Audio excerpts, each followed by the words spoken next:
Ela só queria trabalhar, mas acabou sendo humilhada na frente de todos. Grávida, cansada e sem apoio, parecia que ninguém iria ajudá-la. Até que um caminhoneiro decide intervir. E o que acontece depois surpreende todo mundo. Se você gosta dessas histórias reais e emocionantes, já se inscreve no canal para me dar uma força e comenta aí de qual cidade você está assistindo essa história. Eu já vi muita coisa na estrada. Gente passando fome na beira do asfalto, acidente feio demais para olhar mais de 2 segundos, injustiça que todo mundo enxerga e ninguém tem coragem de nomear. Com o tempo, a gente aprende a seguir em frente. Não porque endurece o coração. É que se parar para sentir tudo que a estrada joga na sua frente, não aguenta. Fica louco ou fica parado e nenhum dos dois paga o frete. Mas naquele dia, eu não consegui seguir em frente. Era fim de tarde, algum lugar entre Ceres e Uruaçu, no interior de Goiás. O sol já estava baixo no céu, daquele jeito que transforma tudo em laranja e cobre, e a poeira vermelha da estradinha de terra ainda pairava atrás do caminhão como uma memória ruim que não se dissolve. O cansaço pesava no corpo inteiro, nas costas, nos ombros, nas pálpebras. Fazia 3 dias que eu dormia mal. Um cochilo aqui, outro ali, daquele jeito que descansa o corpo, mas deixa a alma acordada demais. Eu só queria café. Encostei o caminhão numa sombra rala de pequizeiro que havia na beira de uma lavoura de cana. Não era parada oficial, não tinha posto de combustível nem lanchonete. Era só aquele cansaço que decide por você quando você já não tem mais argumento contra ele. Desliguei o motor. O silêncio que veio depois era daquele tipo pesado, cheio de cigarra e vento quente, cheiro de terra seca e bagaço de cana. Fiquei ali, com a garrafa térmica no colo, olhando pro nada. Foi quando eu ouvi o grito. Não era um grito qualquer. Não era grito de susto, nem de briga. Era daqueles que saem quando o corpo já não consegue mais segurar a dor dentro. Um som rouco, involuntário, que vem de um lugar fundo onde a pessoa não tem controle. O tipo de grito que você ouve e alguma coisa dentro de você reconhece antes mesmo de entender. Levantei a vista. No meio da lavoura, entre as fileiras de cana, havia um grupo de trabalhadores curvados sob o sol que ainda ardia mesmo estando baixo, todos com o mesmo movimento mecânico, o facão indo e vindo, o corpo inclinado, a cabeça abaixada. E no meio deles, um pouco mais para frente, estava ela, grávida, barriga grande daquelas que já anunciam ao mundo que não falta muito tempo. Uma barriga que não deixava margem para dúvida, que mudava completamente o centro de gravidade do corpo, que tornava cada passo um esforço consciente. Mesmo assim, ela estava ali, com um facão na mão, tentando acompanhar o ritmo dos outros, tentando ser invisível dentro da sua situação impossível. Mas ela não conseguia. As mãos tremiam. Eu via daqui. O corpo se curvava de um jeito errado, como se a dor estivesse vindo de dentro para fora. O facão ia mais devagar. O intervalo entre um golpe e outro ficava mais longo. E ainda assim, ela não parava. Ainda assim, ela continuava, com aquela teimosia desesperada de quem sabe que parar vai custar mais caro do que aguentar. Até que parou. Foi de repente. Ela deixou o facão cair no chão, levou as 2 mãos à barriga, fechou os olhos. Ficou assim por alguns segundos imóvel, como se estivesse tendo uma conversa muito séria e muito silenciosa com o próprio corpo, com a própria dor. Como se estivesse tentando negociar mais um pouco de tempo. Os outros trabalhadores em volta dela não pararam, nem olharam. Foi então que o capataz veio. Eu o vi chegando antes de ele chegar perto dela. Homem alto, chapéu de couro gasto, camisa com as costas encharcadas de suor. Andava com aquela pressa de quem tem autoridade e quer que todo mundo enxergue isso. Se ele tivesse chegado com preocupação no rosto, eu talvez tivesse respirado. Se ele tivesse perguntado se ela estava bem, se tivesse abaixado o passo, qualquer coisa. Mas ele não perguntou nada.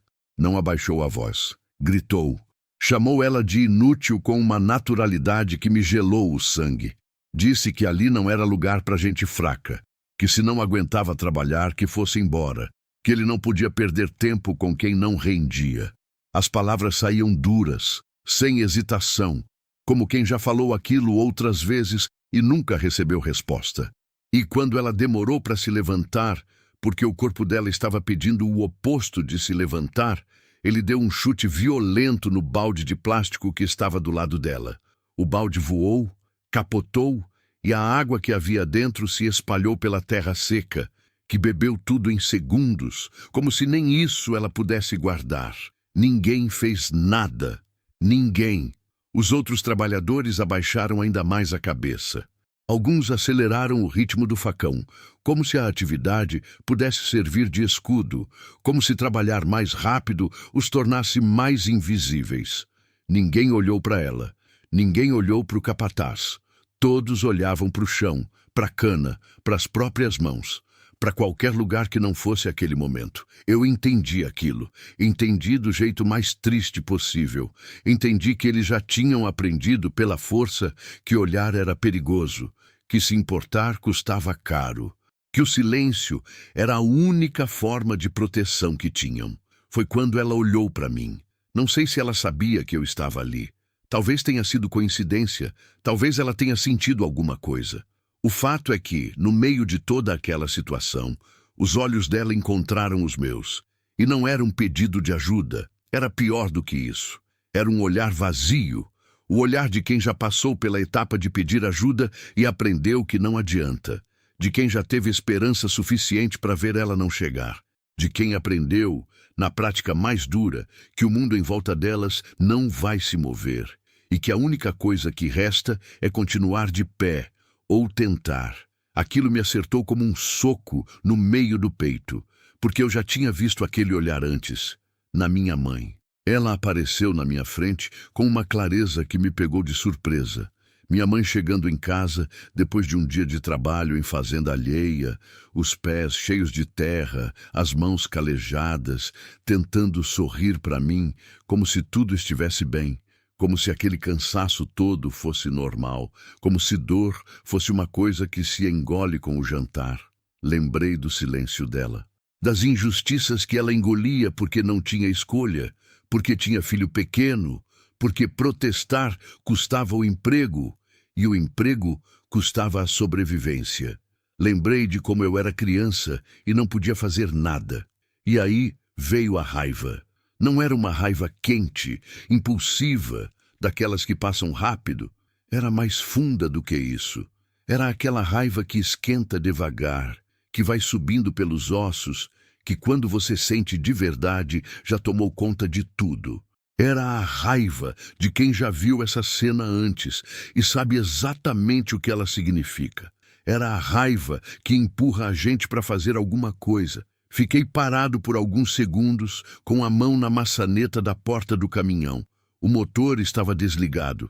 O calor dentro da cabine tinha esquentado até o ponto em que o suor escorria pelo pescoço sem que eu percebesse. Eu estava olhando para a lavoura, para ela, para o capataz, que já tinha voltado para fazer o que fazia, como se nada tivesse acontecido.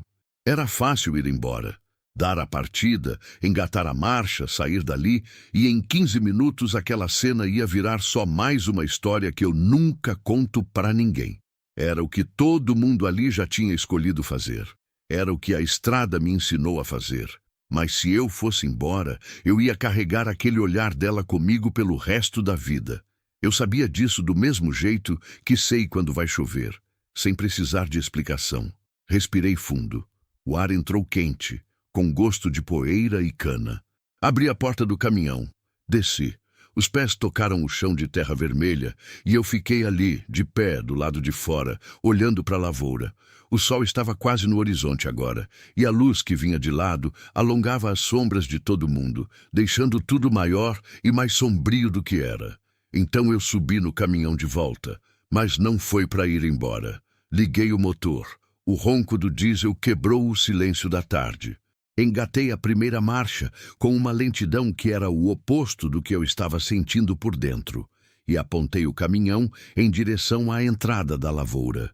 Porque naquele dia, Naquela tarde de Goiás, com cheiro de terra seca e injustiça velha, eu decidi que alguém ia ter que responder por aquilo, e não ia ser ela. Continue para o capítulo 2. Continue 06.24 Plotted Emotionally Resonant Narrative.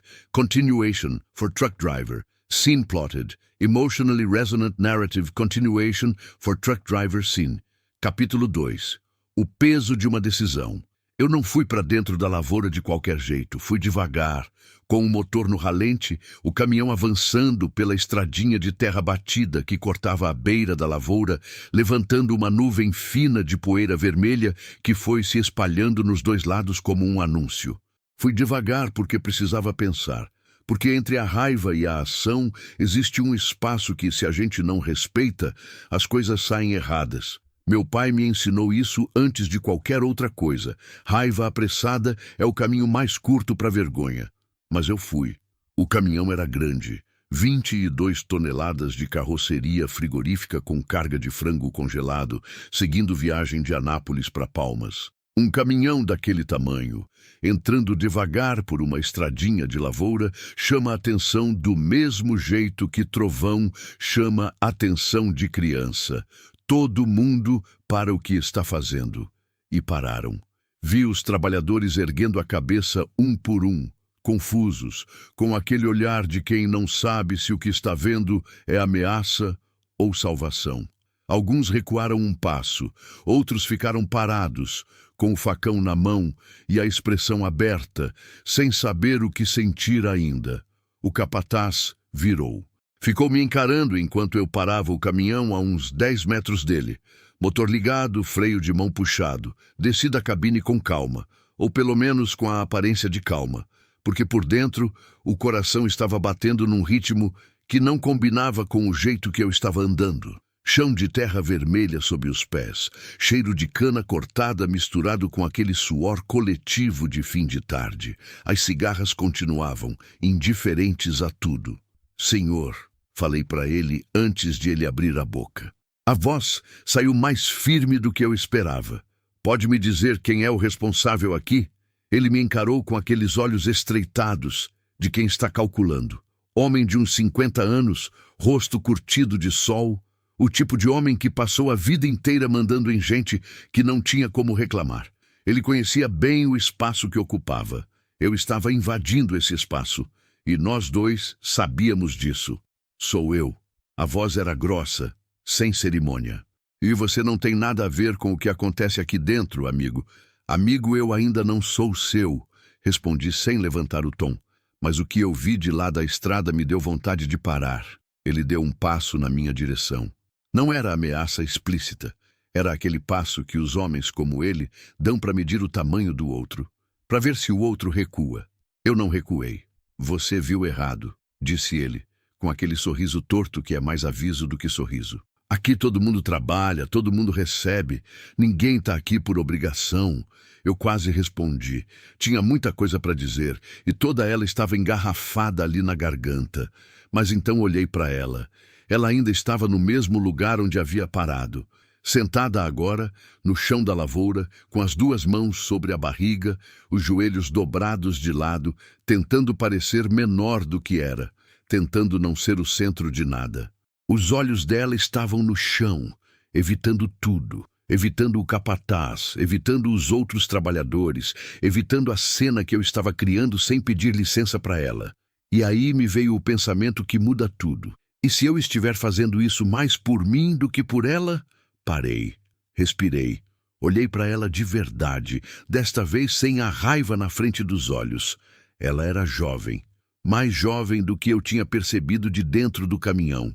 Devia ter uns 20 e poucos anos, talvez menos. O rosto fino, marcado de sol, com aquela expressão de cansaço que não é só do dia, é de muitos dias seguidos que foram todos iguais a esse. O vestido era simples, desbotado, justo demais na barriga que estava grande. Os pés calçados numa sandália de borracha que já estava com a sola separando. Ela não estava me pedindo nada. Ela estava, na verdade, parecendo levemente envergonhada de que eu estivesse ali. Aquilo me desacelerou mais do que qualquer argumento. Me afastei do capataz sem responder e fui na direção dela. Ouvi ele dizer alguma coisa atrás de mim, algum aviso que se perdeu no ronco baixo do motor do caminhão e no barulho das cigarras. Não parei. Cheguei perto. Me abaixei um pouco, na altura dos olhos dela, para não ficar parado acima como mais um homem grande que aparece para decidir as coisas. Você tá bem? Perguntei em voz baixa. Ela demorou para responder. Não porque não soubesse o que dizer, acho que foi porque não estava acostumada com a pergunta. Quando a gente fica muito tempo sem ser perguntada se está bem, a pergunta pega de surpresa. Tô, disse ela. A voz era pequena, mas não tremia. Não tá. Falei com cuidado, sem agressividade. Eu vi. Ela ergueu os olhos pela primeira vez e me olhou de frente. De perto, eles eram escuros, fundos, com aquele tipo de expressão que a gente só aprende quando foi obrigado a aprender. O senhor não precisa se meter, disse ela. Já vai piorar o suficiente sem isso. A frase me deteve. Não pela frieza, pela lógica. Ela estava me dizendo, com toda a clareza que podia, que entendia as consequências das coisas melhor do que eu. Que minha intervenção, por bem intencionada que fosse, tinha um preço. E que esse preço era dela, não meu. Ela tinha razão. Eu era o caminhoneiro que ia embora no final do dia. Ela era a que ficava. Me levantei. Fiquei ali por um momento, sem saber exatamente o que fazer com esse entendimento. O capataz estava a uns 6 metros atrás de mim, quieto, esperando. Os trabalhadores todos com a atenção fingidamente voltada para a cana, mas sentindo cada detalhe da cena. Como é seu nome? Perguntei para ela. Ela hesitou. Sirlene. Sirlene, repeti. Não para gravar, mas para que ela soubesse que eu tinha ouvido de verdade. Eu me chamo Dito. Sou caminhoneiro. Tô passando aqui por acaso. Pausa. Quanto tempo falta para o fim do dia de serviço de vocês? Ela olhou para o horizonte, calculando. Uns 40 minutos. 40 minutos. Olhei para a barriga dela, para as mãos que ainda tremiam levemente, para a sandália com a sola solta. Então, eu vou ficar estacionado ali na beira. Indiquei a entrada da lavoura com um gesto de cabeça. E quando acabar, se você precisar de carona para algum lugar, a porta do caminhão vai estar aberta. Ela me olhou, com aquela desconfiança legítima de quem aprendeu que oferta de homem estranho tem preço embutido. Eu entendi aquele olhar sem precisar que ela explicasse. Não quero nada em troca, disse antes que ela formulasse a recusa. Tenho uma filha de 18 anos. É só isso. Não era uma explicação completa, mas era verdadeira. Ela ficou em silêncio por um momento longo. Depois olhou para a barriga, como se estivesse consultando alguém. A gente vê, disse ela por fim. Voltei para o caminhão. O capataz ficou no meu caminho por exatamente 2 segundos. 2 segundos em que nós dois nos medimos sem falar nada. Em que ficou claro que eu não ia recuar e que ele, na frente dos trabalhadores todos, não podia escalar aquilo sem ficar mal. Ele saiu do caminho. Não sem antes cuspir no chão, do lado, num gesto que era tudo aquilo que ele não podia dizer em voz alta. Subi no caminhão. Recuei até a beira da estrada. Desliguei o motor, peguei a garrafa térmica e fiquei ali, esperando, com o sol descendo devagar no horizonte de Goiás, pintando o céu de roxo e laranja, e as cigarras fazendo aquela algazarra que parece aumentar conforme o dia morre. 40 minutos. Fiquei pensando na minha filha, fiquei pensando na minha mãe, fiquei pensando em todas as Sirlenes que existem espalhadas pelo Brasil profundo, curvadas sobre lavouras, engolindo dor porque o custo de reclamar é mais alto do que o custo de aguentar. E fiquei me perguntando se ela ia vir. Quando os trabalhadores começaram a sair, aos grupos, cansados, sem conversa, eu fiquei de olho na entrada. Um por um, foram passando pelo caminhão sem olhar. O capataz saiu por último com uma sacola, sem me dar atenção.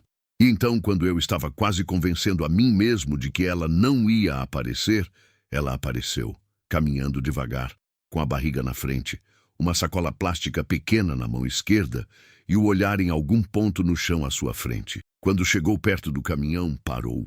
Ficou parada do lado de fora por um momento, sem olhar para mim, como se estivesse dando uma última chance para si mesma de mudar de ideia. Então ergueu a cabeça, me olhou e abriu a porta. Ela entrou no caminhão com o cuidado de quem não quer dever nada a ninguém. Subiu o degrau devagar, segurou a maçaneta com as duas mãos e se acomodou no banco do passageiro com aquela delicadeza específica de quem carrega peso demais e aprendeu que cada movimento precisa ser planejado. A sacola plástica foi para o colo, as mãos foram para cima dela, cruzadas, como quem abraça a única coisa que tem. Não olhou para mim. Eu não disse nada de imediato. Dei a partida, tirei o freio de mão e fui saindo da beira daquela lavoura sem pressa, sem cerimônia, como se fosse a coisa mais natural do mundo. Uma mulher grávida subindo num caminhão de estranho no interior de Goiás, depois de um dia que devia ter partido ela ao meio. A estrada voltou, asfalto esburacado, aquele tom cinza desbotado de rodovia que ninguém cuida direito, beirada com capim alto, e aqui e ali uma placa torta indicando alguma cidade que ninguém de fora conhece. O sol tinha descido quase todo, e o que restava era aquela faixa roxa no horizonte que dura pouco, e é bonita demais para durar. Por uns 10 minutos, nenhum dos dois falou nada. Eu deixei o silêncio ficar. Tem gente que precisa de silêncio antes de conseguir falar. Aprendi isso na estrada. A gente passa tanto tempo sozinho que aprende a ler o silêncio do outro do mesmo jeito que lê placa de trânsito. Tem silêncio de descanso, tem silêncio de raiva, tem silêncio de medo. O dela era o silêncio de quem está tentando decidir o quanto pode confiar. Deixei ela decidir no tempo dela. Foi ela quem quebrou primeiro. O senhor vai para onde? A voz saiu baixa, um pouco rouca do cansaço. Palmas, respondi. Mas posso te deixar onde precisar antes.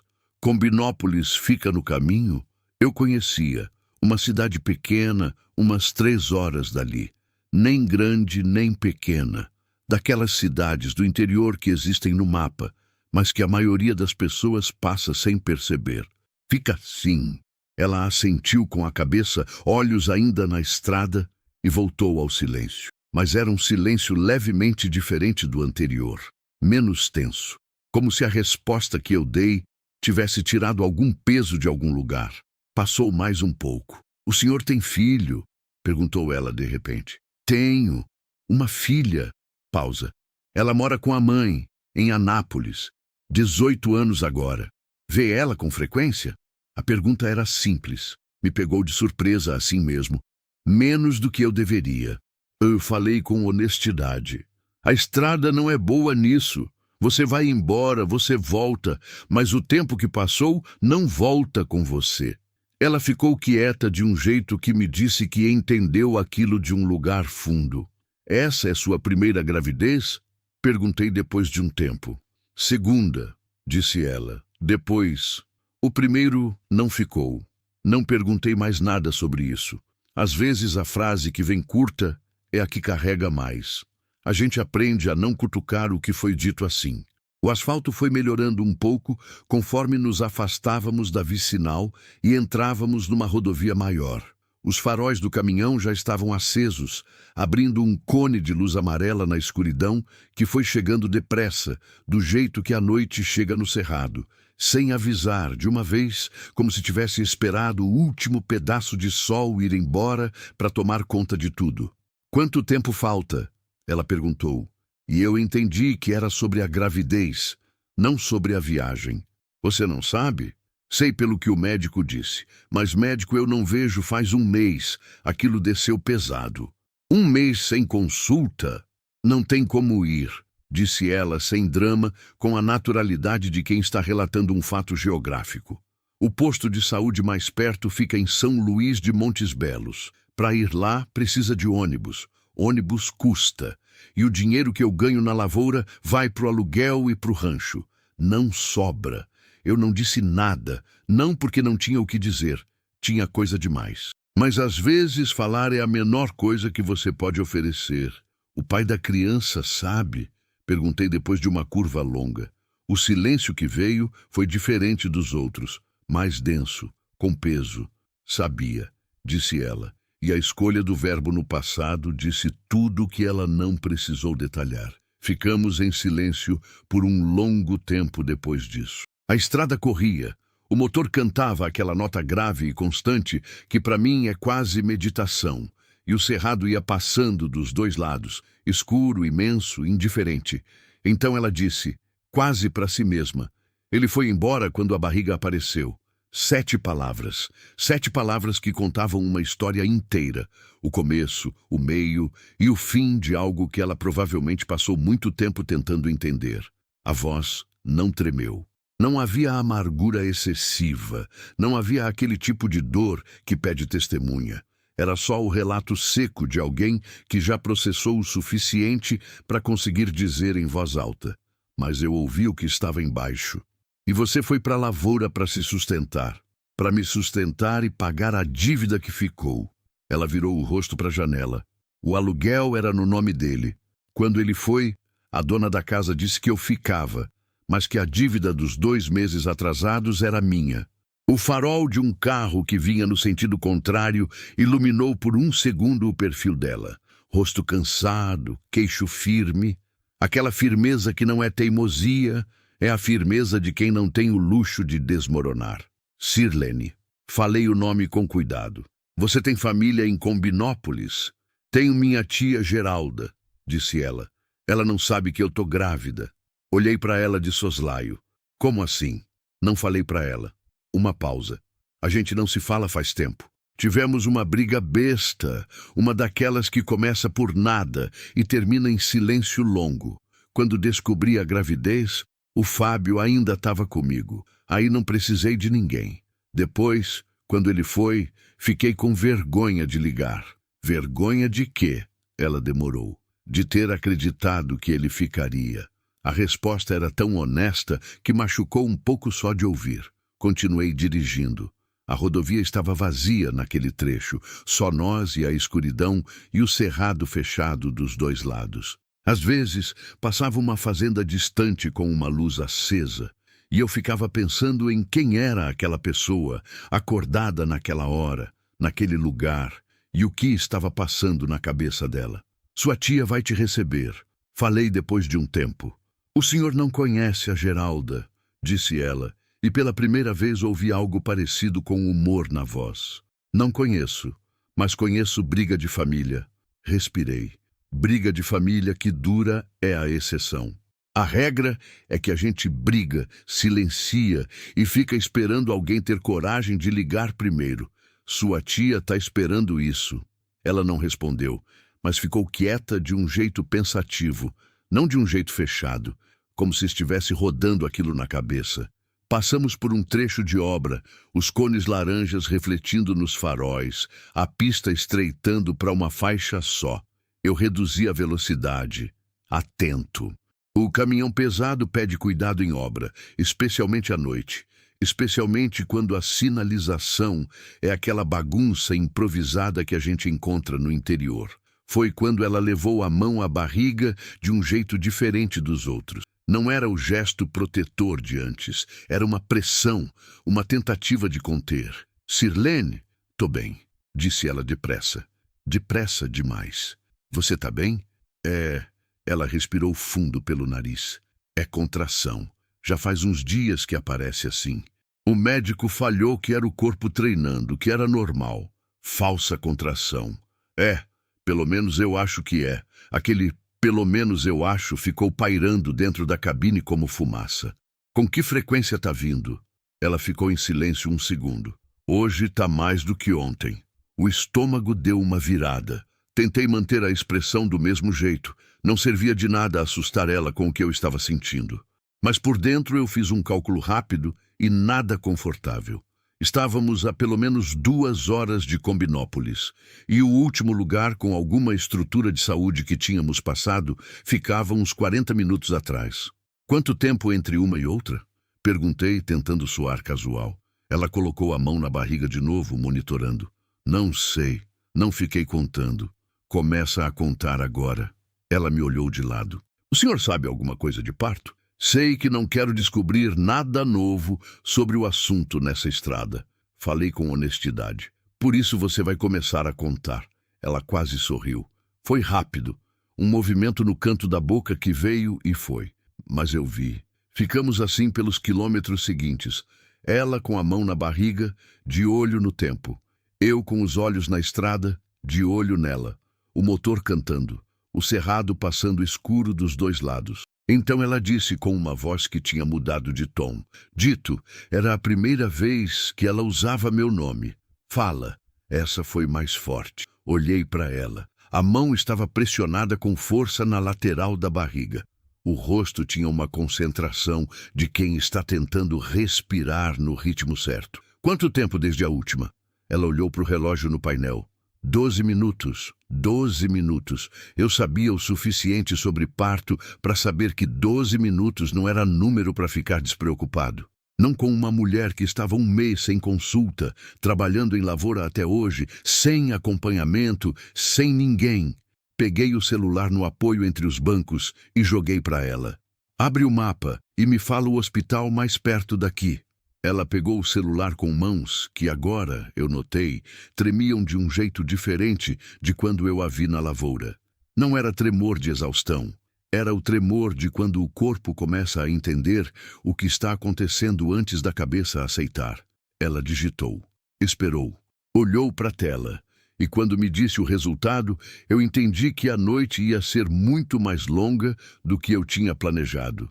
O hospital mais perto fica em Itaberaí, disse ela, com a voz controlada demais para ser natural. 53 quilômetros. 53 quilômetros. Num caminhão carregado, numa rodovia do interior de Goiás, de noite, com uma mulher grávida ao lado que estava sentindo contração a cada 12 minutos. 53 quilômetros podiam ser uma eternidade ou uma corrida. Dependia do que a estrada decidisse fazer com a gente. Acertei o pé no acelerador com cuidado.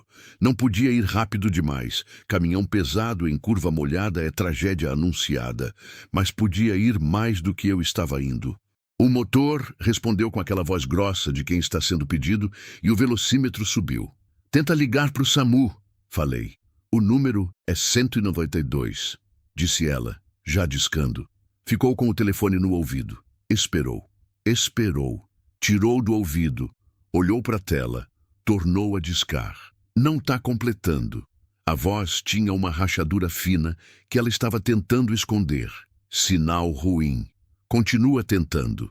Ela tentou mais 3 vezes. Nada. O cerrado naquele trecho era fechado dos dois lados, sem fazenda, sem casa, sem nenhuma luz, além dos nossos faróis, abrindo aquele corredor de asfalto na escuridão. Esse é um negócio que as pessoas que nunca dirigiram no interior de noite não entendem. Tem trechos de rodovia no Brasil profundo onde você pode rodar 20, 30 quilômetros sem encontrar um ser humano. Não uma casa acesa, não uma venda, não uma alma. Só você, o motor e o cerrado que vai de um horizonte ao outro como se o mundo tivesse acabado logo atrás. Era exatamente esse tipo de trecho que a estrada tinha escolhido para nos dar. Dito. A voz dela veio comprimida. Olhei de relance. A mão dela estava plana sobre a barriga agora, não mais pressionando, segurando, como quem tenta conter o oceano com a palma da mão. Outra?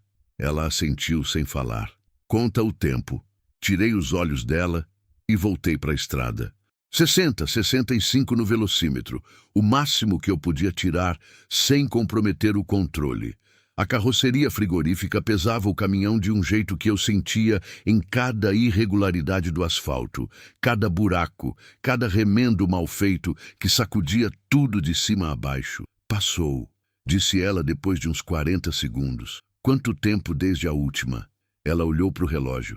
9 minutos. 9. Tinha sido 12 antes. Agora 9. Não falei nada. Mas o silêncio que ficou dentro da cabine era mais pesado do que o anterior. E nós dois sabíamos disso. Contração que aproxima o intervalo não está treinando. Está trabalhando. Sirlene, falei com calma. Eu preciso te perguntar uma coisa. E você precisa me responder com honestidade. Tô ouvindo. Essa dor que você sentiu hoje na lavoura, antes de eu chegar, faz quanto tempo que tá assim? Ela demorou. Desde ontem à noite. Fechei a mandíbula. Você trabalhou o dia inteiro sentindo contração desde ontem à noite. Não era pergunta. Era só eu tentando encaixar a dimensão do que ela tinha feito, o que ela tinha sido obrigada a fazer, sem deixar que a raiva voltasse para dentro da voz e assustasse ela mais do que ela já estava. Precisava trabalhar, disse ela simplesmente. Sim, precisava trabalhar, porque sem trabalho, sem dinheiro, sem teto. Sem teto, sem nada.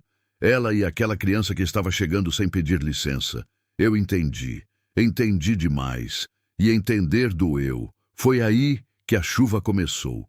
Primeiro aquelas gotas avulsas que batem no para-brisa como aviso.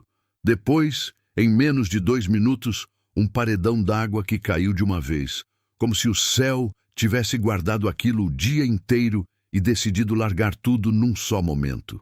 O tipo de chuva do cerrado que não tem meio termo. É seca absoluta ou dilúvio. Era dilúvio. Liguei os limpadores no máximo. Eles varriam o vidro desesperadamente, mas a água vinha mais rápida do que eles conseguiam dar conta, e a visibilidade caiu para uns 40 metros. Reduzi a velocidade. O coração acelerou na proporção inversa. Meu Deus! Ela disse baixinho, olhando para o para-brisa. Fica calma, falei. Eu conheço chuva de cerrado. Passa rápido. E se não passar, passa.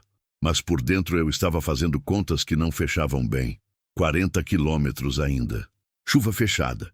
Estrada que naquele trecho eu não conhecia bem o suficiente para saber onde tinha curva problemática, onde o acostamento afundava, onde a enxurrada costumava tomar a pista. Reduzi mais. 50 quilômetros por hora. Depois, 45.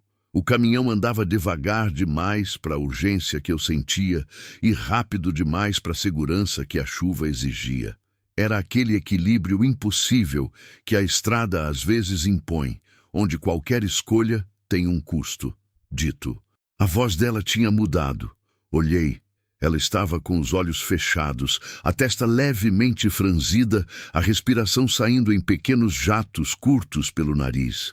A mão na barriga não segurava mais. Agarrava. Mais forte? Perguntei.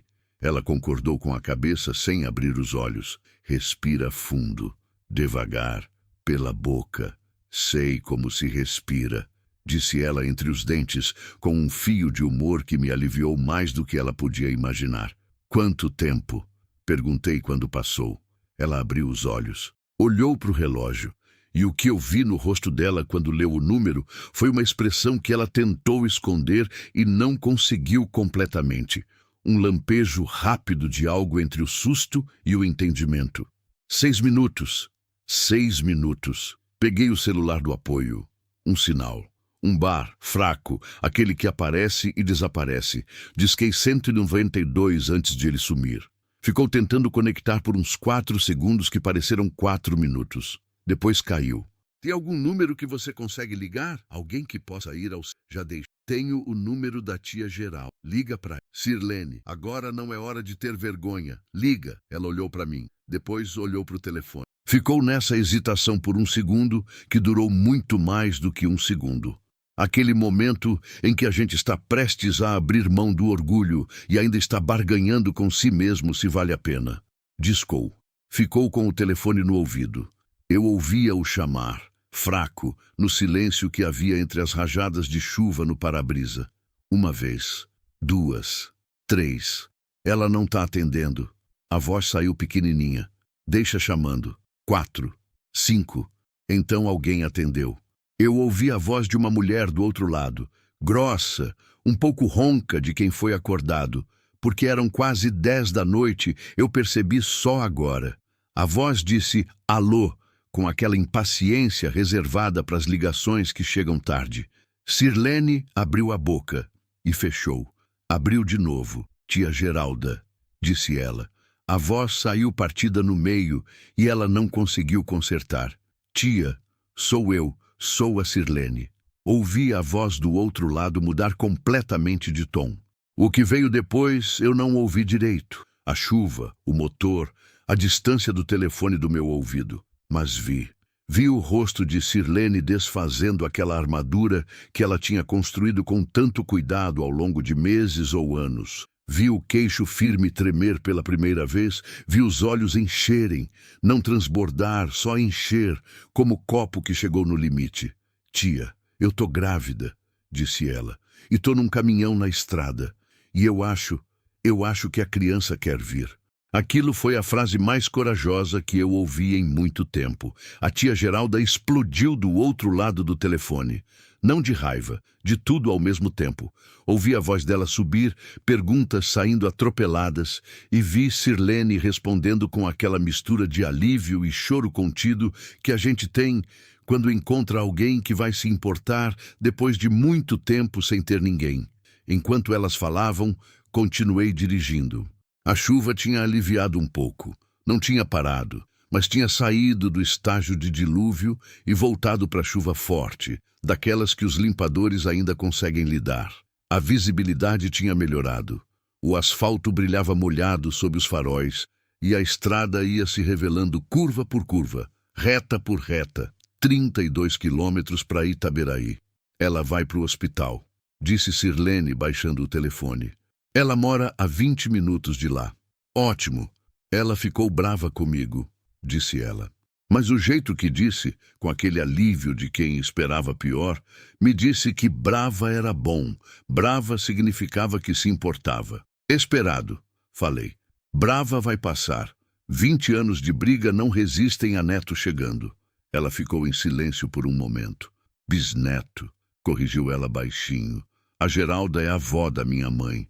Então imagina, foi aí que a contração veio, e essa foi diferente das outras. Eu não precisei perguntar. Vi. O corpo dela se retesou todo de uma vez. A mão pressionou a barriga com uma força que branqueou os nós dos dedos, e o som que saiu, ela tentou segurar. Eu vi ela tentar segurar. Era aquele som que eu ouvi na lavoura horas antes. Rouco, involuntário, fundo. Respira, respira. Falei, tentando manter a voz firme. Tô respirando, disse ela entre os dentes. Quanto tempo desde a última? Ela não respondeu imediatamente. Quando a contração foi cedendo, demorando mais para ir do que as anteriores, ela ficou respirando fundo por alguns segundos antes de olhar para o relógio. 4 minutos. 4 minutos. O estômago virou. Qualquer coisa que eu soubesse sobre parto, e não era muito, mas era alguma coisa, me dizia que 4 minutos já era território diferente. Já era o corpo avisando com uma clareza que não deixava margem para otimismo. Sirlene. Falei com o máximo de calma que eu conseguia reunir. Essa criança pode vir antes de a gente chegar. Ela ficou em silêncio. Sirlene. Eu sei, disse ela. E na voz havia aquele tipo de tranquilidade inesperada que vem quando a gente termina de ter medo e começa a enfrentar. Eu já sabia desde a lavoura, acho, mas tinha que terminar o dia. Tinha que terminar o dia. Repeti, sem julgamento. Tinha. Olhei para o painel. 28 quilômetros. Olhei para o velocímetro. 65. Olhei para a estrada. Reta, molhada, vazia. Tomei a decisão. Acendi o pisca-alerta. Os dois lados do caminhão piscando laranja. O sinal universal de emergência em movimento. Se tivesse alguma viatura na estrada, alguma patrulha da PRF naquele trecho, o pisca-alerta chamava a atenção. E se não tivesse, pelo menos os outros motoristas iam saber que aquele caminhão estava numa situação diferente do normal. Pisei mais fundo no acelerador. Com cuidado, sentindo o caminhão, sentindo o asfalto molhado sob as rodas, sentindo cada variação de tração. 70. Depois 75. Dito. Ela disse de repente. Fala. E se não der tempo? Olhei para ela rapidamente. Ela estava me olhando com uma expressão que eu vou carregar comigo por muito tempo. Não era pânico. Era aquela pergunta honesta, direta, de quem precisa saber a verdade para poder se preparar. Então a gente vai fazer o que precisar fazer aqui, falei. Mas a gente vai tentar chegar antes. O senhor já ajudou num parto? Não. Eu também não, disse ela. Então, num tom que me pegou completamente de surpresa, a gente está bem empatado então. Soltei um suspiro que era metade alívio e metade riso. daqueles que saem quando a tensão é grande demais e o humor é a única válvula que ainda funciona. Estamos empatados, concordei, mas por dentro eu estava rezando. Rezando do jeito que os homens que passam a vida sozinha na estrada rezam, sem forma, sem palavra, sem saber bem para quem ou para quê. Só aquele pedido silencioso e urgente que a gente manda para o universo quando não tem mais nada na mão. 23 quilômetros. A chuva amansou mais um pouco. As nuvens, lá longe, tinham um rasgo, e por ele apareceram 2 ou 3 estrelas, pequenas, brancas, firmes, completamente indiferentes ao que estava acontecendo dentro daquele caminhão. Dito, a voz de Sirlene veio diferente desta vez, mais baixa, mais funda. Olhei. Ela estava com os olhos fechados, a respiração saindo curta. A mão já não apertava a barriga, estava aberta sobre ela como quem escuta. Ela está descendo, disse ela, simples, definitivo. Minha mão foi pro pisca-alerta por instinto, mas já estava ligado. Minha outra mão apertou o volante. 23 quilômetros. Acendi o farol alto, pisei fundo e pedi em silêncio para aquela criança que estava chegando, para ela ter paciência. Só mais um pouco de paciência. 18 quilômetros. Eu repetia o número na cabeça como oração. 18 quilômetros. 18 quilômetros e a gente chegava. 18 quilômetros e ia ter alguém com luva, com equipamento, com saber. Alguém que não era um caminhoneiro de 52 anos, com as mãos calejadas e o coração na boca. 18 quilômetros. Dito, para o caminhão. A voz de Sirlene saiu firme. Não era pedido. Era instrução. Falta pouco, falei. Falta 18 quilômetros para o caminhão, repetiu ela. E dessa vez havia uma urgência embaixo da firmeza que não deixava espaço para negociação. Olhei para ela. Estava com os olhos fechados, a respiração ritmada e deliberada, aquele tipo de concentração que o corpo assume quando assume o comando e manda a cabeça ficar quieta, a mão aberta sobre a barriga, os pés levemente afastados no asfalto do piso da cabine. Ela sabia o que estava sentindo. Eu não tinha autoridade para duvidar. Reduzi a velocidade. Procurei acostamento com os olhos. Naquele trecho, a rodovia tinha um acostamento decente, largo o suficiente para um caminhão parar sem ficar na pista. Sinalizei, reduzi mais e fui encostando devagar, sentindo o peso da carroceria acompanhar o movimento. Quando parei, deixei o pisca-alerta ligado. Depois pensei melhor e liguei também a luz de emergência do painel.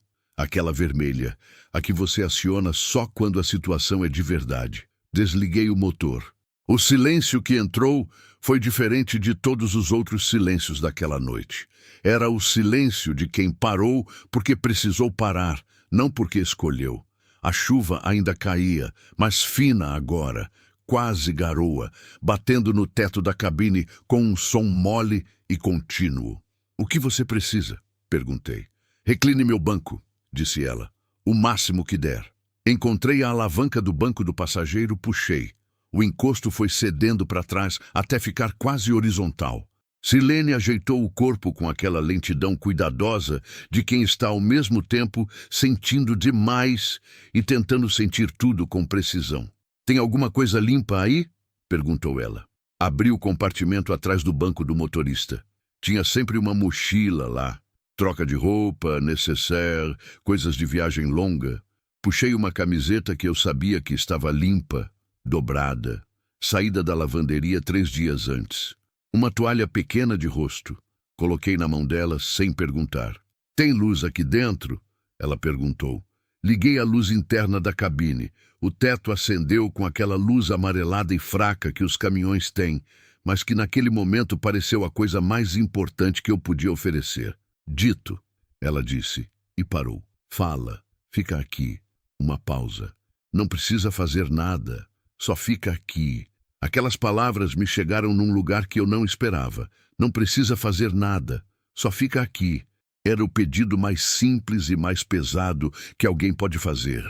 A confissão de que às vezes a presença vale mais do que qualquer habilidade, que o contrário de estar sozinha não é ter ajuda técnica, é ter alguém que não vai embora. Não vou a lugar nenhum, falei. Ela assentiu, fechou os olhos. E então, o trabalho começou de verdade. Eu não vou descrever tudo. Não porque não tenha como. Tenho. Mas porque tem coisas que pertencem à pessoa que as viveu. E a história do que aconteceu naquela cabine de caminhão, na beira de uma rodovia de Goiás com chuva fina no teto, pertence a Sirlene. Eu estava ali como testemunha e como presença, e é isso que posso oferecer. O que posso dizer é o seguinte, que ela foi a mulher mais corajosa que eu já vi na vida. E eu já vi muita coisa.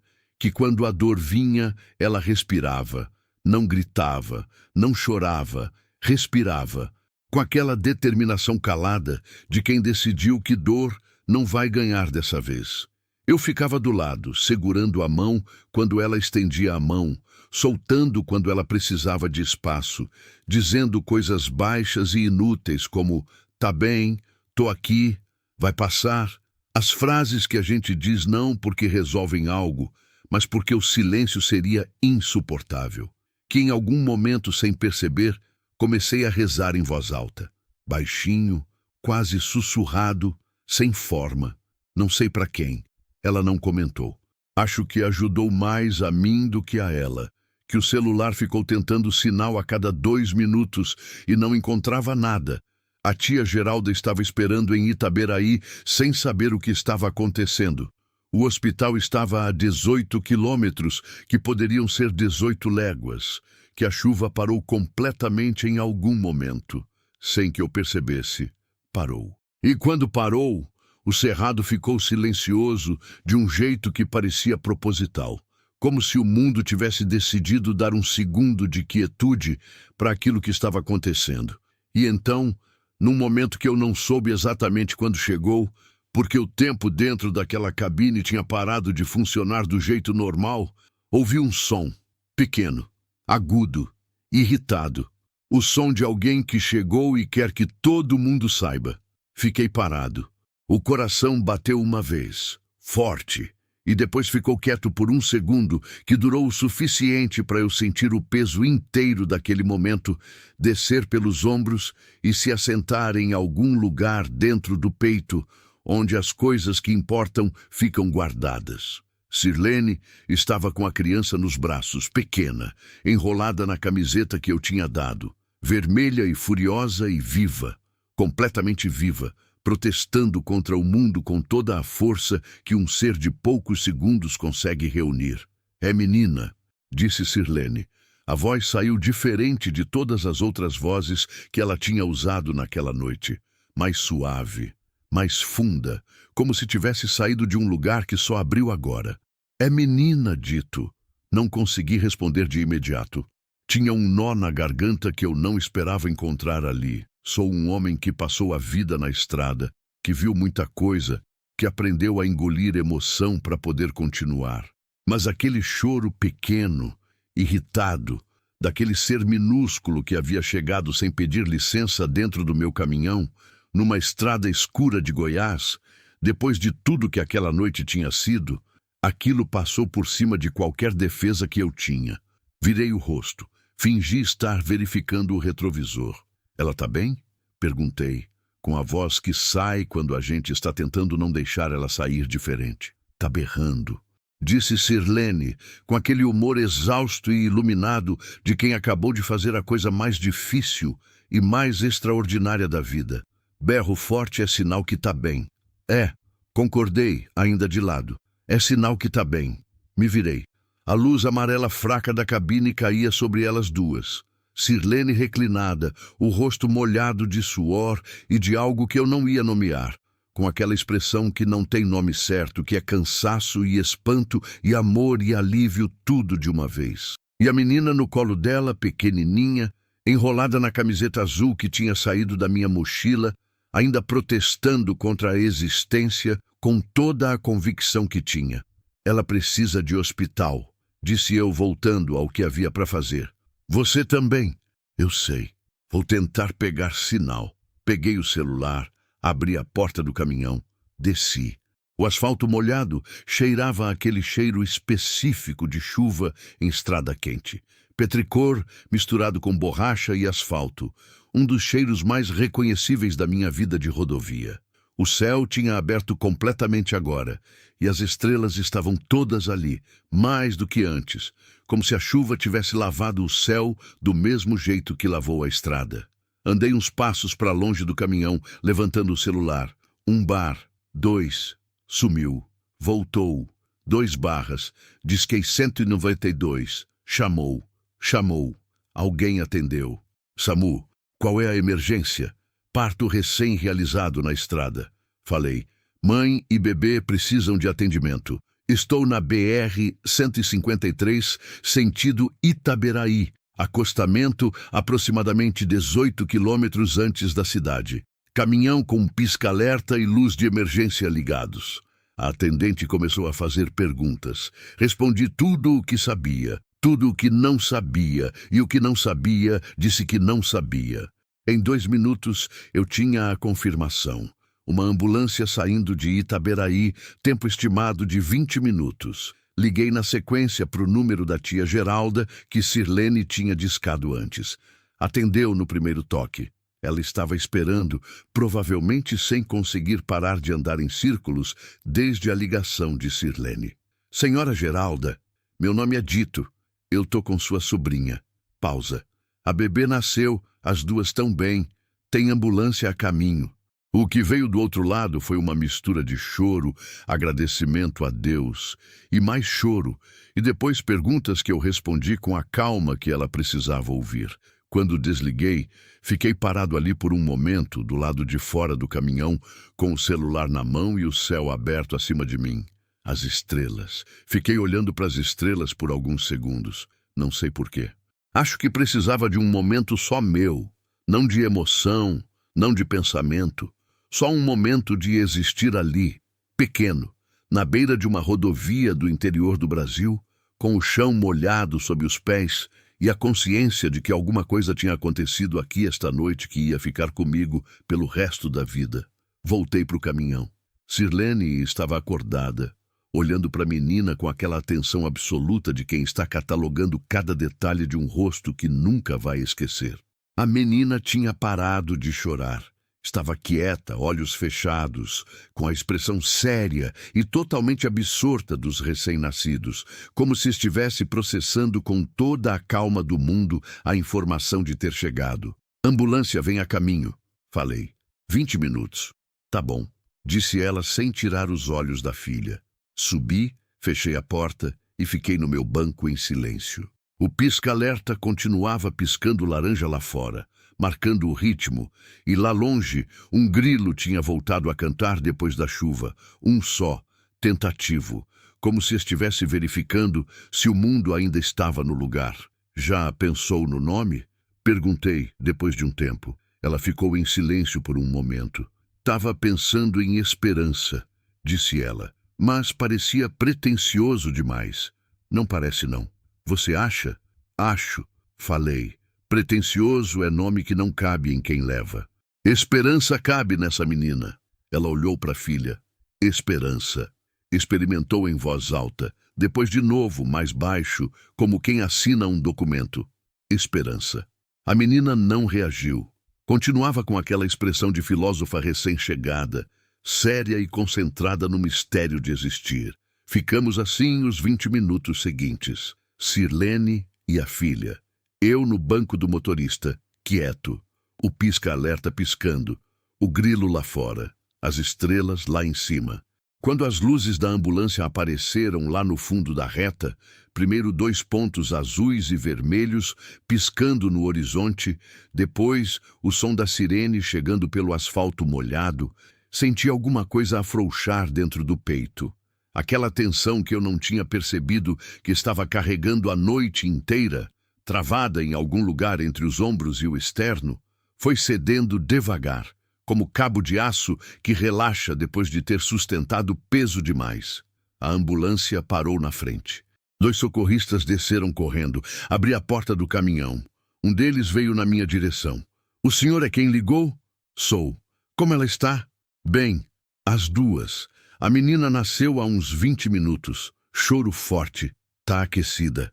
A mãe está consciente, comunicativa, perdeu algum sangue, mas nada que me pareceu excessivo. Ele me olhou com uma expressão que eu não soube decifrar completamente. Surpresa, avaliação, talvez um pouco de respeito. Depois foi para a porta do passageiro. Eu me afastei. Esse momento era deles, dos socorristas, de Sirlene, da esperança. Meu papel tinha sido o que tinha sido, e agora havia gente mais preparada para continuar.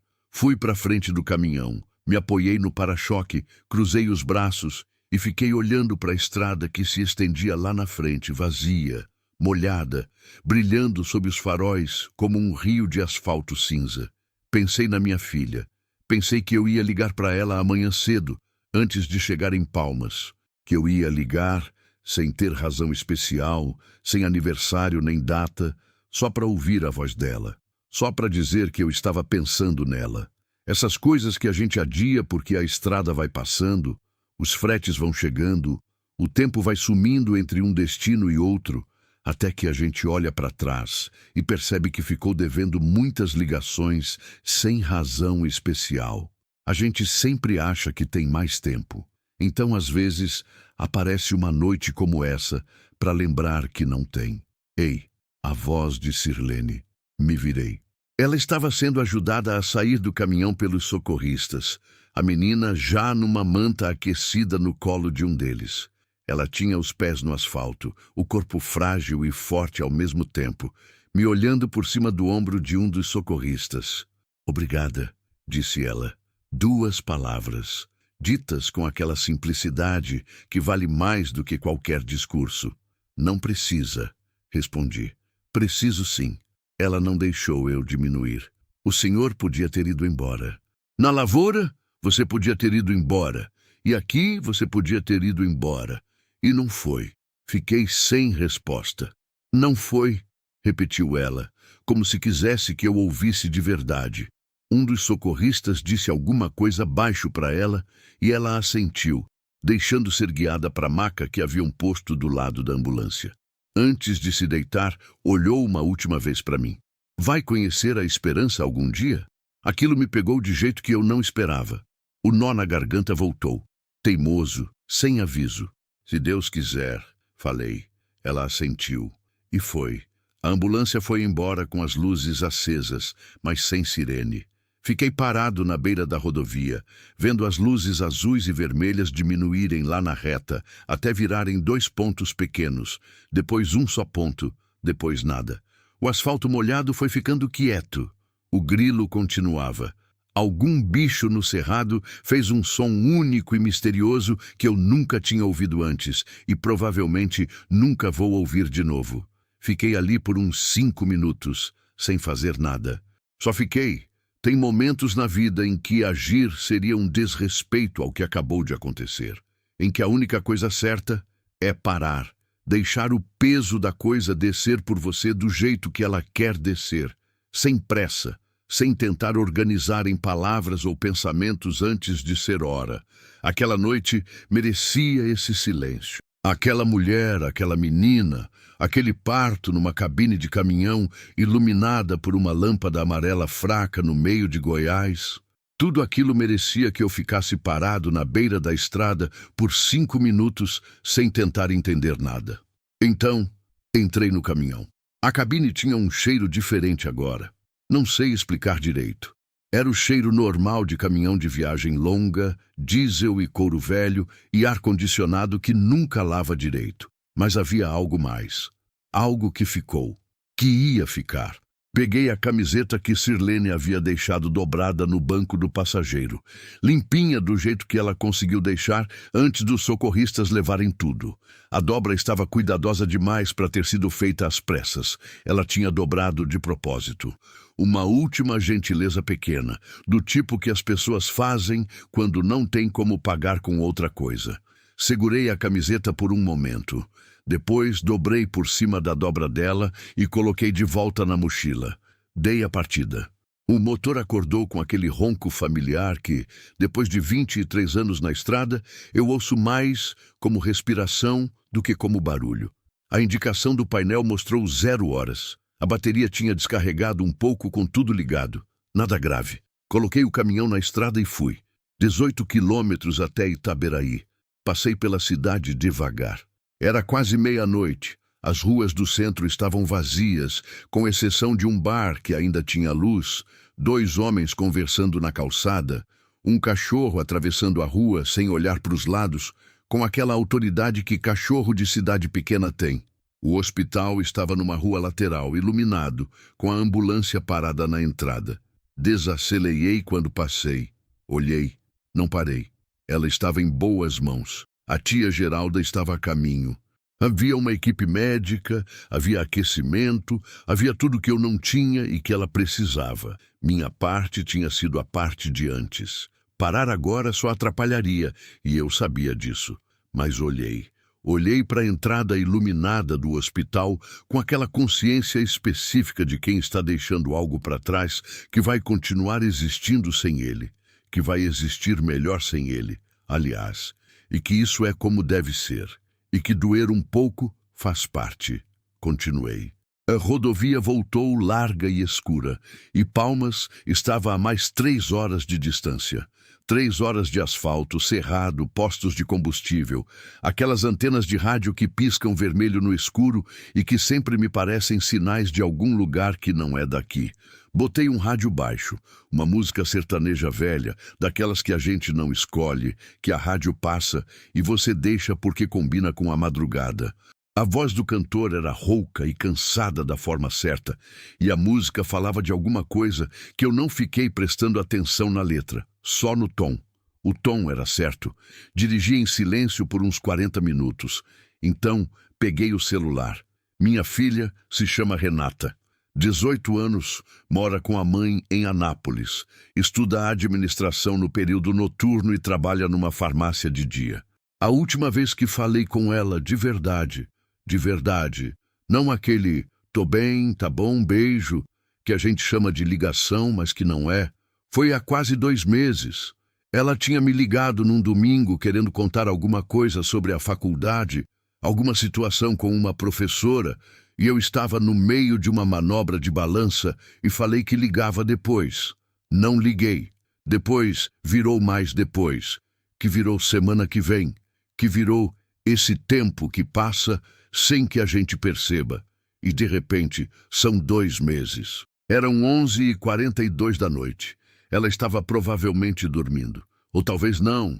18 anos, dia de semana, ela às vezes ficava acordada tarde fazendo o trabalho da faculdade.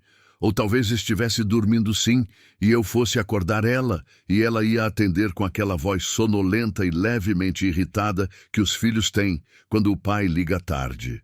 Não importava. Liguei. Chamou 3 vezes. 4. No 5º toque, ela atendeu, com exatamente a voz que eu imaginei. Sonolenta, um pouco confusa. "Pai, tá tudo bem?" "Tá tudo bem", falei. "Desculpa ligar tarde. Eu precisava ouvir sua voz." Um silêncio curto do outro lado. Ela acordando um pouco mais, me calibrando. "O que aconteceu?" "Nada de ruim", disse eu. "Aconteceu uma coisa boa. Uma coisa difícil e boa. Depois eu te conto com calma." "Você tá na estrada?" "Tô.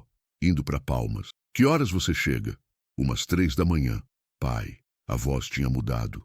Mais acordada. Mas ela. "Você tá bem de verdade?" "Tô bem de verdade." Respirei. "Renata, eu queria te pedir desculpa por aquela ligação de domingo. Você queria me contar uma coisa e eu cortei. Silêncio do outro lado. Foi faz tempo e eu não liguei depois. Devia ter ligado." Ela ficou quieta por um momento. Podia imaginar ela no quarto dela, sentada na cama, o cabelo bagunçado de sono, com aquela expressão que ela herdou da mãe, de quem está sentindo mais do que está mostrando. "A professora resolveu", disse ela por fim. "A situação que eu queria te contar.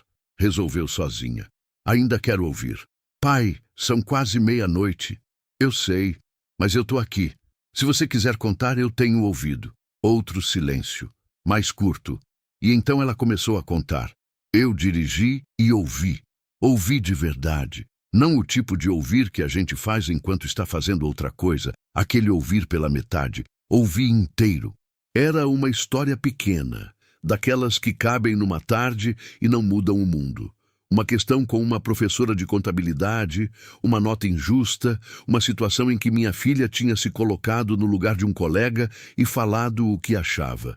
E a professora tinha ficado contrariada. O tipo de história que ela precisava contar para o pai, não porque precisava de solução, mas porque precisava que o pai soubesse quem ela estava sendo. Ouvi tudo. Quando ela terminou, eu disse: "Você fez certo." A professora não achou. A professora pode ter a opinião dela. Você fez certo. Pausa. Sua avó faria igual. Ela ficou quieta por um momento. Você lembra muito dela ultimamente? Lembro. Concordei. Lembro mais quando acontece coisa que faz sentido lembrar. Que coisa aconteceu hoje? Fiquei em silêncio por um trecho de estrada. Os faróis abrindo o asfalto. O cerrado escuro dos dois lados. Lá longe, a luz de uma fazenda. Eu vi uma mulher hoje, comecei, que me lembrou sua avó, que me lembrou você, que me lembrou de que as pessoas estão sempre carregando mais do que aparentam e que às vezes um gesto de nada pra gente é tudo para quem recebe. Contei. Não tudo. Não era hora de tudo. E havia coisas que eram de Sirlene. Mas contei o suficiente. A lavoura, o capataz, o caminhão encostado, o nome que ela tinha dado à menina. Renata ficou em silêncio por um momento longo quando terminei. Esperança, repetiu ela. Esperança. Que nome pesado ou leve. Depende de como você carrega. Ela ficou mais um tempo quieta, então disse com aquela voz que ela usa quando está emocionada, mas não quer deixar parecer: "Pai, você é um homem muito bom." Aquilo me chegou diferente do que chega quando a gente ouve um elogio. Chegou como coisa que cura alguma coisa, como quando você carrega uma dor há tempo demais e alguém aperta exatamente no lugar certo e a dor e o alívio chegam juntos, separados por nada. Sou um homem que tenta. Falei com a voz que sai quando a gente não quer deixar ela sair diferente, mas ela sai assim mesmo. Saudade de você. Saudade de você também, minha filha. Ficamos mais um tempo na linha, sem falar muito. Aquele silêncio bom de quem não precisa preencher o espaço, porque estar junto já é suficiente. Até ela dizer que estava com sono de volta, e eu dizer que ela dormisse. E a ligação terminar do jeito gentil que as ligações terminam quando as duas pessoas do outro lado estão bem. Desliguei o telefone, coloquei no apoio entre os bancos e continuei. A estrada para Palmas, naquela madrugada, estava vazia como poucas vezes eu tinha visto. Postos de combustível de vez em quando, iluminados e vazios, com aquela luz fluorescente que tem nos postos de estrada que não é de lugar nenhum. Um caminhão-tanque passando no sentido contrário a 70 por hora, o motorista provavelmente tão sozinho quanto eu. Um asno parado no acostamento, olhando para o nada com aquela dignidade estranha que os asnos têm, completamente imperturbável pelo mundo que passa. Fui pensando. Pensei no quanto a estrada ensina de coisas que não têm nome. Ensina a ler o silêncio dos outros. Ensina que o Brasil é um país que não cabe numa descrição, que muda a cada 50 quilômetros de paisagem, de sotaque, de cheiro, de problema, de beleza.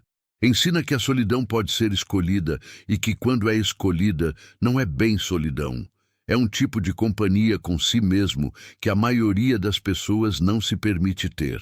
Ensina também o custo disso tudo, o custo de ser o homem que vai, que chega, que parte, que está sempre passando por algum lugar sem parar de verdade. O custo de ter uma filha que cresceu nas lacunas entre um frete e outro, que aprendeu a contar as histórias do pai para o quarto vazio, enquanto ele estava fazendo quantos quilômetros para algum lugar que ela nunca viu.